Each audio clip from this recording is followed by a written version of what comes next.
As I said previously, in the earlier days, one did everything, and I pretty much did everything too on Suspense.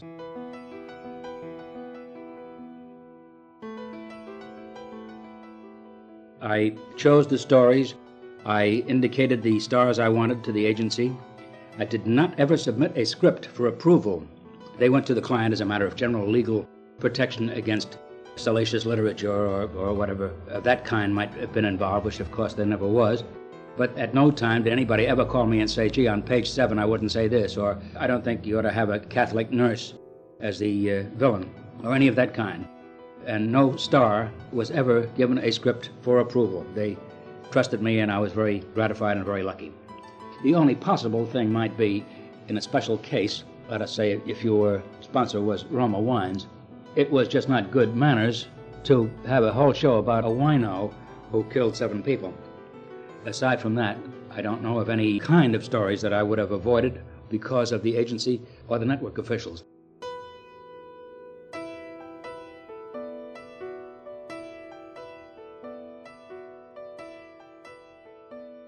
Bill Spier recovered from his second heart attack in the fall, just in time for cooling weather, Friday night football games, and autumn dances.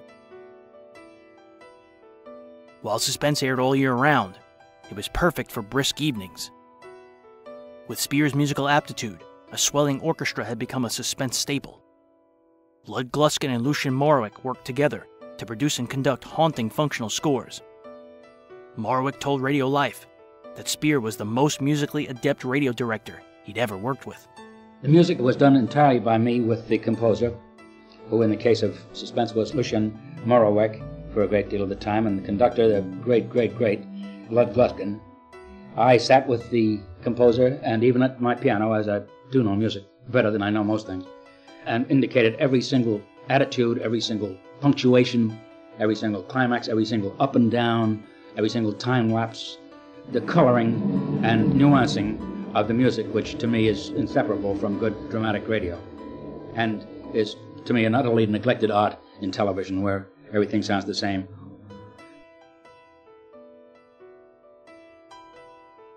On September 7th, 1944, Olivia De Havilland made her only appearance on Suspense in a play entitled Voyage Through Darkness, written by Joel Malone, who is best known for his work on The Whistler. In this episode, De Havilland's character is on a cruise home from England. Her deceased employer's coffin is on board. She's directed to supervise his burial at sea. A stowaway is found. He's believed to be the Blackout Killer of London. This would be the last episode of Suspense to air on different nights for the East and West Coast. Beginning on September 14th, all episodes of Suspense would air on the same night, making it easier for Hollywood stars that were now lining up to work on the show. Roughly 7 million people heard this broadcast. Now, Roma Wines present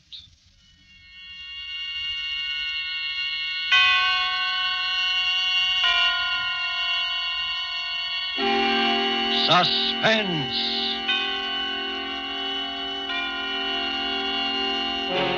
Tonight, Voyage Through Darkness, starring Olivia De Havilland and Reginald Gardner. Suspense is presented for your enjoyment by Roma Wines. That's R-O-M-A, Roma Wines. Those excellent California wines that can add so much pleasantness to the way you live, to your happiness in entertaining guests, to your enjoyment of everyday meals. Yes, right now a glassful would be very pleasant as Roma Wines bring you Suspense.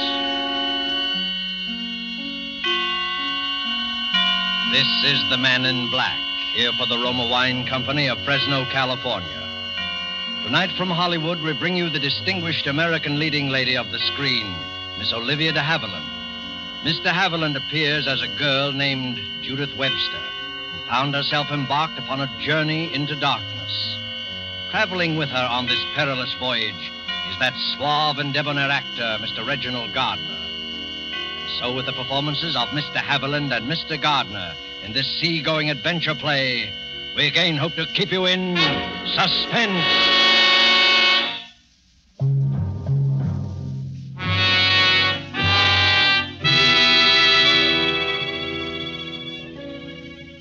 happened in 1939, shortly before England and Germany were at war. I was in London, serving as traveling companion to Mrs. Edna Prescott, a wealthy, quite elderly American woman. She wasn't a pleasant person, and the city's practiced blackouts were a particular source of annoyance to her. I remember thinking how ironic it was that she should die during one of them. I even thought it the cause, until the doctors assured me her death was due to a common heart ailment. I was very busy for the next few days, arranging passage to America, getting my train ticket down to Southampton, and carrying out the promise I had made so many times to Mrs. Prescott. I didn't relish any part of that. Miss Webster, oh, yes. The young woman who's escorting the casket. Oh, here's your ticket. Gate 5, please. Both trains for Southampton! This way, please! The young woman who's escorting the casket. He said it so matter-of-factly, as if such things occurred every day. I suppose they do. And yet, every minute on that train I felt uncomfortable, on edge. It seemed as if the trip to Southampton and the steamer docks would never end. I remember how glad I was when it did, and how cheerful the steward's voice sounded as he greeted me at the head of the gangway. Good evening, miss. Welcome aboard. May I show you to your cabin? Please do, steward. I'm very tired. 12A, B deck. This way, miss. Police tracking down Blackout Killer! Police hot on trail the Blackout Killer! I hope they get him all right, miss. Get who? Police have new clue on Blackout Killer! Boy, that Blackout Killer. The police have a new clue on him, he says. Oh, yes. An awful thing. Ah, here we are, miss. 12A. You have it all to yourself. Thank you, steward. Oh, I'm sorry. Here you are. Oh, that's quite all right, miss. Thanks, and good night. Call me if you need me now. Good night. In my stateroom, perfectly safe, I realized how jittery I'd been, how upset. And now, how relieved. Suddenly, I began to laugh right out loud. My fears had been so foolish, so very foolish.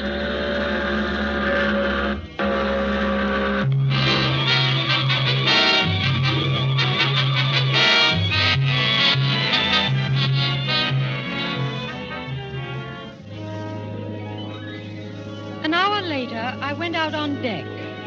I no longer felt tired, and I wanted to watch the lights of the coastline fading away from us.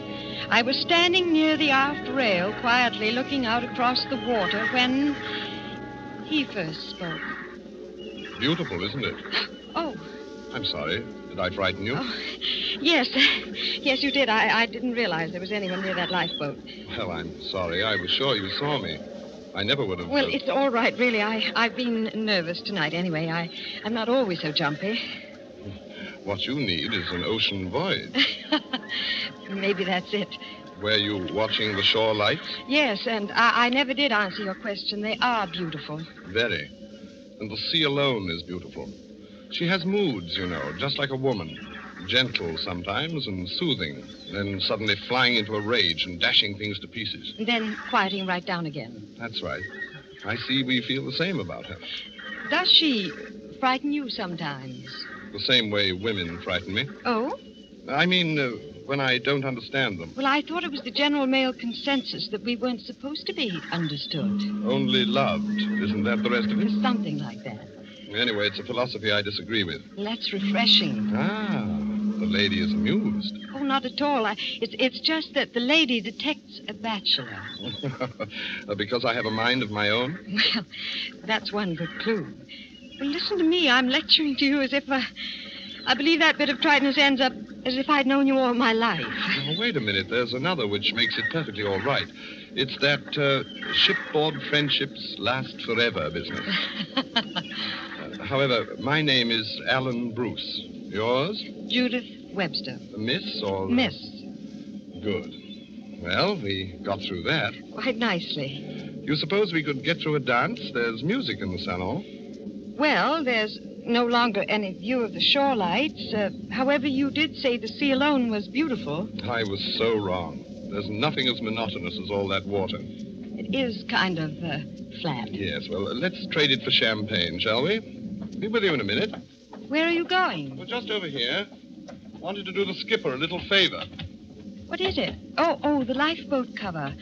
How did that ever get so loose? I don't know. I noticed it a while back. There. Well, that should do it. Strange. It was almost as if... Oh, no. Well, what were you going to say? Well, I was going to get melodramatic and suggest that someone might have been hiding there. You mean a stowaway? Yes. Well, of course it's silly. I wouldn't say so. You're joking. Not at all. It's quite possible someone could have slipped on board and hid in that boat. That's why I think we shouldn't mention this to anyone. What? It would only cause an alarm. But I don't understand. If you really think there might have been someone...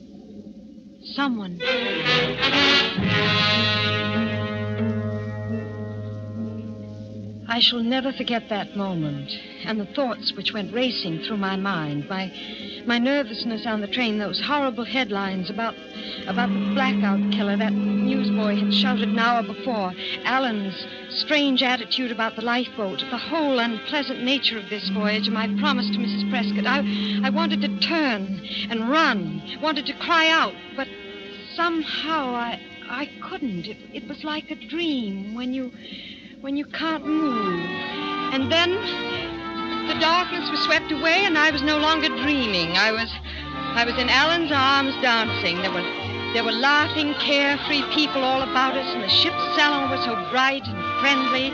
I was ashamed for even thinking there might have been anything wrong. Had enough? They just brought our champagne. Well, in that case, yes. I'd about given up. Well, a fine way to talk about my dancing. You know perfectly well what I mean. Oh, all right. Let her go, waiter. Right you are, sir. There we are. All right. Thank you, waiter. That'll be all. Yes, sir. Oh, that does look good. And is. Well, what should we toast to? Shipboard friendship? Shipboard friendship. You know, What is it? Something wrong? No, nothing at all. Just thought I saw some, and will you excuse me a moment? Well, of course. I won't be long. Everything all right, miss? Oh, excuse me, miss, but the gentleman, he dropped this billfold. Oh, thank you, waiter. I didn't notice. Would you just leave it there on the table? Very good, miss. There you are. The billfold fell open as the waiter placed it on the table. I couldn't take my eyes from it. There was an identification card in plain sight. The name on the card was not Alan Bruce. It was Charles Drew.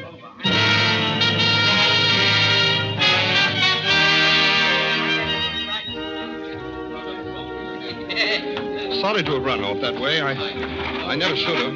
Didn't know the fellow at all. Say, you haven't touched your champagne. You'll let all the kick go out of it. I'm afraid all the kick has gone out of it. Well, we'll soon take care of it. Oh, my billfold. Where did you find it? It was on the floor. The waiter picked it up. The waiter, did he look at it? No. Well, we found an honest man, eh? Have to remember him. Hadn't you better look to see if you found an honest woman? I'll take a chance. On my honesty, yes. But what about a woman's curiosity? Oh, I see. Well, now you know. Really? Well, I must be more careful of my things in future. But you know, I'm sure you wouldn't tell anyone anything. No? No. I knew from the very first that I could trust you. Implicitly. Stop your music. Stop your music. Stop your music. Stop. Say, what's happened to the music? What's up, Stuart? Why is the music stopped? What's the matter here? Attention! Attention, everybody! Everybody! The first officer has something to say to us. Ladies and gentlemen, I'm sorry to break in on your dancing this way, but I assure you this won't take long. We've just received a radiogram from London, and I must ask your cooperation. Something important? Maybe it's war with Germany. No, it isn't war. Nothing nearly as alarming as that. However, the London police suspect that we're carrying a stowaway, and they've asked us to make a thorough search of the ship and report back to them. Really? Must be a criminal. A criminal? Oh, no, I don't... Perhaps it's the Blackout Killer. A killer on our ship? Now, wait a moment, please, ladies and gentlemen. It won't help to get excited. The ship is being searched. He'll never get off. All we ask is that you keep your cabins locked. I was afraid this might happen. How long did you expect to keep it from them? Naturally, I was hoping they'd never... Judith. Well, Judith, what's wrong? Where are you going? Hey, look at him. Well, what the devil? Hey, what's the matter, handsome? She run out on you? Well, please let me through, will you? Okay, sure. Go do it, mister. Don't let her get away. You know, maybe she thinks that you're the Blackout Killer.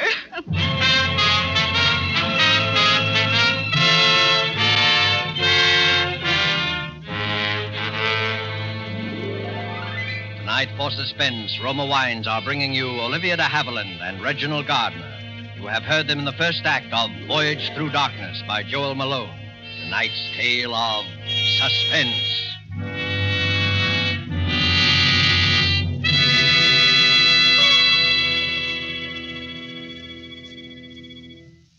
It is a fact that connoisseurs of many foreign lands have discovered the excellence of Roma wines, the greatness of California's wine country from which Roma comes.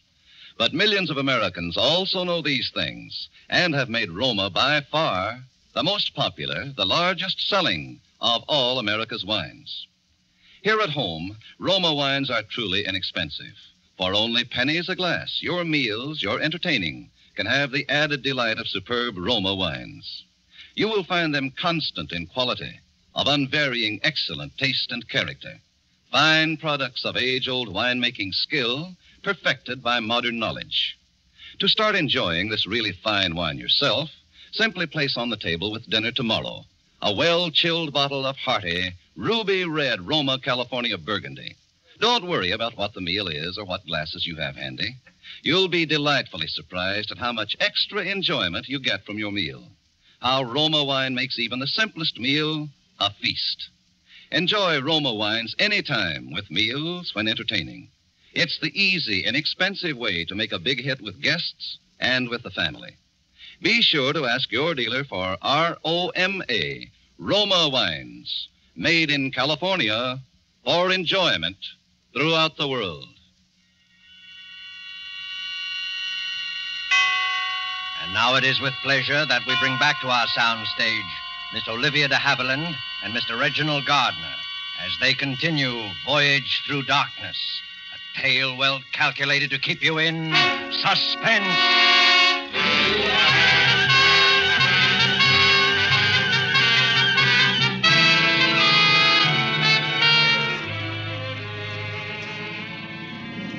I'll never know why I left the dining salon without telling them. Certainly there could no longer be any doubt. It was all too clear. That loose canvas covering on the lifeboat, the way he'd been standing there, even the name he had given me, Alan Bruce. I saw it later on the regular passenger list. He must have killed Bruce and thrown him overboard, taking not only his name, but his stateroom and clothes. It was all so fantastic. Worse than anything else. I had almost fallen in love with him. He knew that, I'm certain. It was why he was so confident that I wouldn't tell anyone. And I didn't. Not even when I spoke to the first officer about my promise to Mrs. Prescott. I wanted to tell him, but somehow I couldn't. Miss Webster, I'll arrange it for early tomorrow morning. Most of the passengers will be asleep. Thank you. I suppose it's rather unusual, but then Mrs. Prescott was an unusual woman. I haven't conducted a burial at sea since the last war. However, I'm not entirely unprepared. The company officials spoke to me about this before sailing, and, well, now, don't you worry, Miss Webster. The ceremony will be quite in order, I assure you. Thank you. I'll bid you good day, ma'am.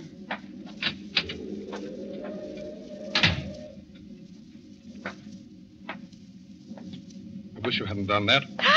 Oh, I'm sorry. I seem to have a habit of startling you. What do you want? How long have you been standing there? Long enough to overhear that conversation. You had no right. What are you doing in my cabin? Please, I know what you're going to say. I had no right to be here or to listen. However, it's fortunate that I did. What do you mean? I didn't know that it was Mrs. Prescott's desire to be buried at sea. No one knew it. But it was her last wish. I promised her would be carried out. And tomorrow morning you're keeping that promise? Yes. And now, if you'll excuse me, I don't feel very well. I'd like to... Wait, please, Judith. You've been avoiding me, haven't you? Yes, I have.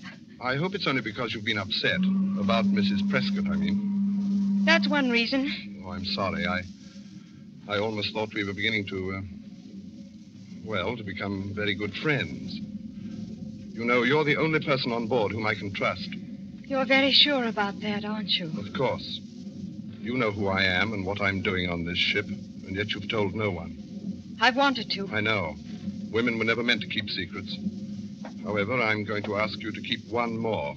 I'd rather not. Sorry. I must include you this time. You see, it requires a change in your plans so they'll fit in with mine. I'm afraid I don't understand. It's very simple. Judith, this may upset you, but I must ask that you tell them that you've changed your mind, that you don't want Mrs. Prescott buried at sea. What? You remember what they said?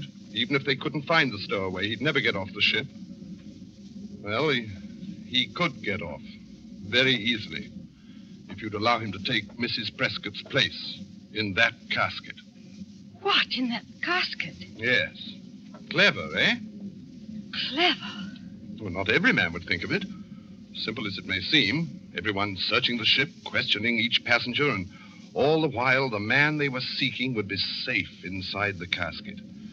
He would only have to wait patiently, and then be hoisted from the ship's hold, lowered onto the pier, and whisked safely away in a funeral car. And when he was discovered by the funeral attendants? Oh, I'm sure they'd be so shocked at the dead coming to life, he'd have little trouble in... Stop it! Stop it, do you hear? If you haven't any respect for the dead, I'm afraid I have. Oh, Mrs. Prescott, you mean? I should have told you that part of it. Her last wish has already been carried out. You see, her body was removed from the casket the night we sailed. Mrs. Prescott is already buried at sea. You've thought of everything, haven't you? Yes. In my position, one must.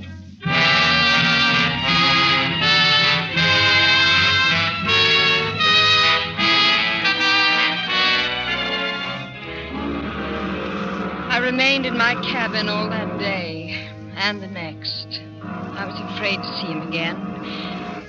I can't explain the strange fascination he held over me. I remember how surprised the first officer looked when I told him I had changed my mind about the burial. It was as if he sensed the truth, as if he knew Mrs. Prescott's body wasn't in the casket, that it was empty. But of course it was only my imagination and my sense of guilt for this terrible wrong I was doing.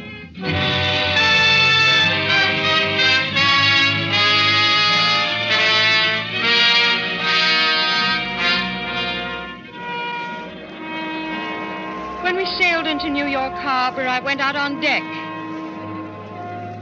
He was standing there near the port rail. I went up to him. He turned and smiled as if he'd been expecting me. Oh, there you are. I've missed you. Haven't been under the weather? No, I've been perfectly well. You had me worried, not showing up at dinner. You know, I've come to depend on you. Yes, I know. I've decided not to let you get away from me. After this is all over, we must, You haven't much time. Oh, that's right. This may not be easy. Wish me luck? Haven't I done more than that already? Yes, of course. Only, like this, Judith.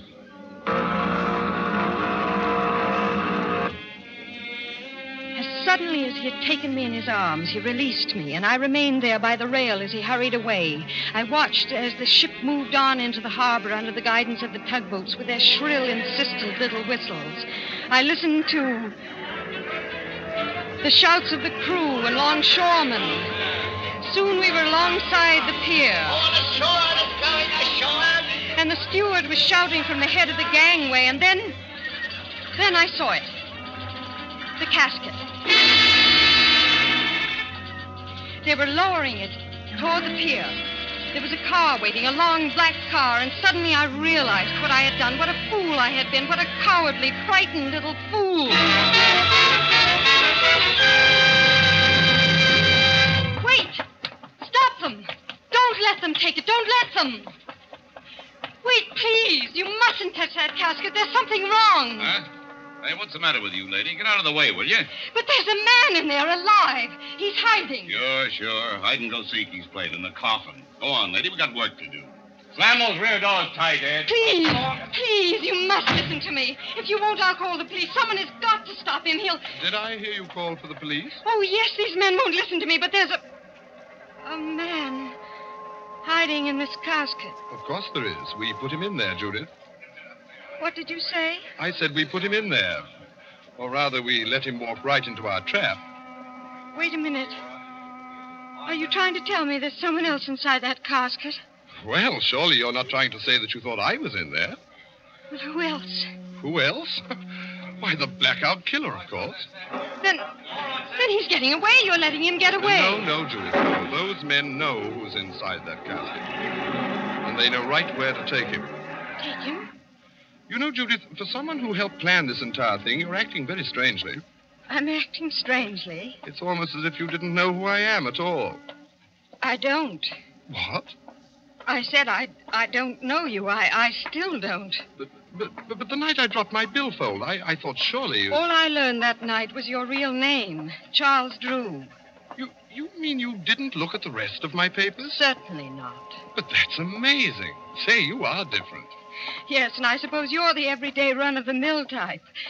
Look, what is this? Oh, it's all very simple, Judith. I thought you'd learned of my affiliation with Scotland Yard when you had my billfold. You mean you're a detective? I've even been called a bloodhound. Then all this time, you've been trailing the killer. That's right. We had a tip-off he might be on this ship, and when I discovered the loose lifeboat covering, I was certain of it. Then Alan Bruce, he wasn't murdered at all. He never existed.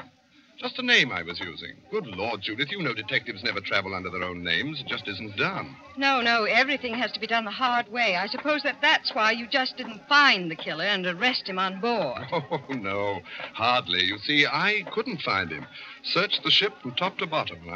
I guess he really would have given me the slip if I hadn't looked in the casket. He was hiding there all the time? No, it was empty. I don't get it. Well, neither did I at first. Then I began to wonder why he would remove Mrs. Prescott's body from her casket unless it was part of some plan. And I decided that it was. A weird yet thoroughly clever plan. Remember I told you not every man would think of it? Yes, you did say that. He had only to wait patiently until the ship docked. Then, at the last minute, slip into the casket. And be hoisted out of the hold onto the pier and whisked safely away in the funeral car. And think, if it hadn't been for you, he might have gotten away with it. Oh, you helped plenty by calling off that burial and leaving the way open for him. Oh, no, Charles. I nearly wrecked everything. I thought you were the killer. Well, no wonder you avoided me. I was so mixed up. I thought I knew so much. No, it's my fault, darling. I overestimated you. Is it all clear to you now?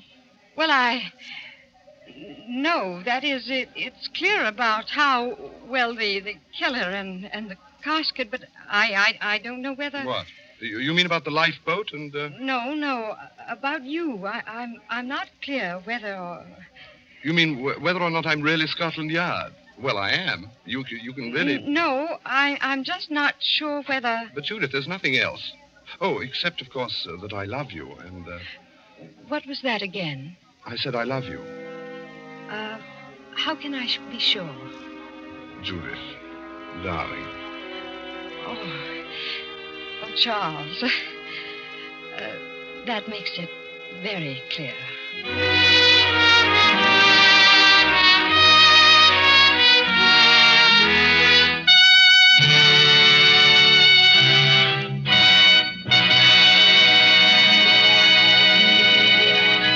And so closes Voyage Through Darkness, starring Olivia De Havilland and Reginald Gardner.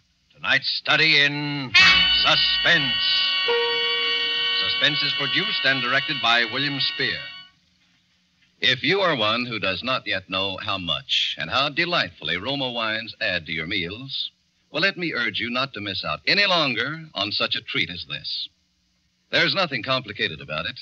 Just get and serve Roma wine with any meal or any time in any kind of glass you wish. Serve it chilled. Try the many different kinds of Roma wine until you find those you like best of all. Try Roma California Sherry with its wonderful nut-like flavor as an appetizer. Or Ruby Red Roma Burgundy, or the deliciously delicate-flavored Roma Sauterne. These superb wines cost you only pennies a glassful, yet they make even the simplest meal taste like $1 million. Get some today, and if your dealer is temporarily out of Roma, please try again soon. Ask for R-O-M-A, Roma Wines, America's largest selling wines, made in California for enjoyment throughout the world.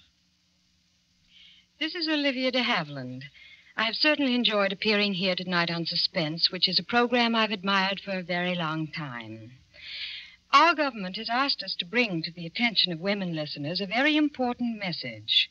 In spite of our wonderful victories on all the fighting fronts, you must remember that the war is by no means over or nearly over. Hundreds of thousands of women must get into war work this year.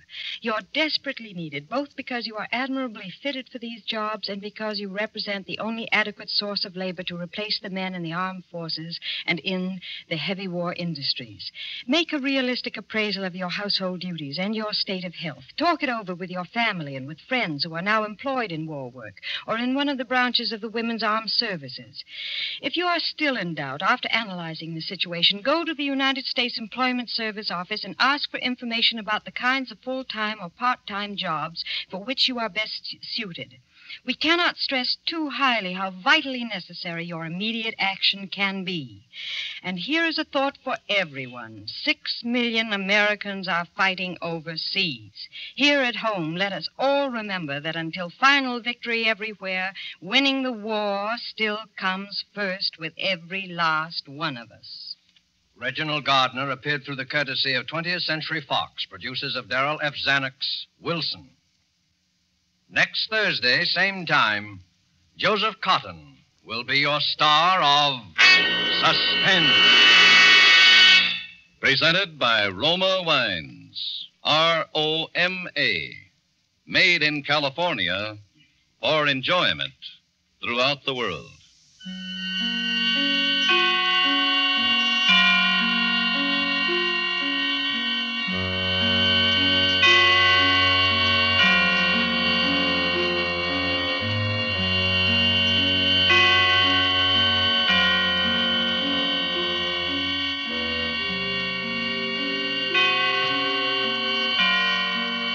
This is CBS, the Columbia Broadcasting System.